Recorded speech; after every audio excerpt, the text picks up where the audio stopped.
Cet incident entre la Russie et la Turquie risque d'avoir un impact sur les relations entre les deux pays. Reportage.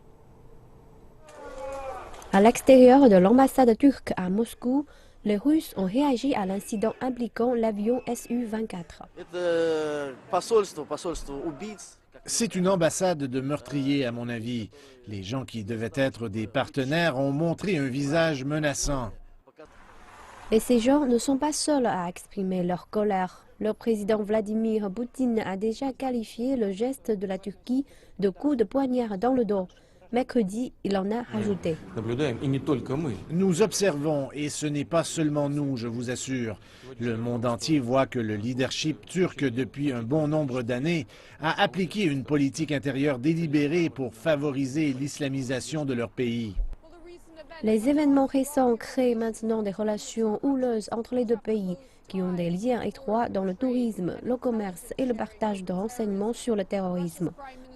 Le Premier ministre russe Dmitry Medvedev a maintenant averti que des projets communs importants entre les deux pays pourraient être interrompus. Et le ministère russe de la Défense a suspendu la coopération militaire avec la Turquie. Moscou conseille également aux touristes russes de s'abstenir de se rendre là-bas. Cependant, l'analyste militaire Vassili Kashin croit que ce dernier incident n'aura pas un impact significatif sur les relations déjà compliquées entre les deux pays en raison de la situation en Syrie. Nous ne collaborons pas beaucoup en Syrie. En Syrie, nos positions sont, à peu de choses près, à l'opposé. Il y a cependant une sorte de dialogue qui implique tant la Turquie que la Russie sur les questions syriennes. Probablement que cela deviendra plus compliqué, mais je ne pense pas que ce sera la fin de cela parce qu'il n'y a aucune autre option. Il faut chercher une solution politique à cette situation.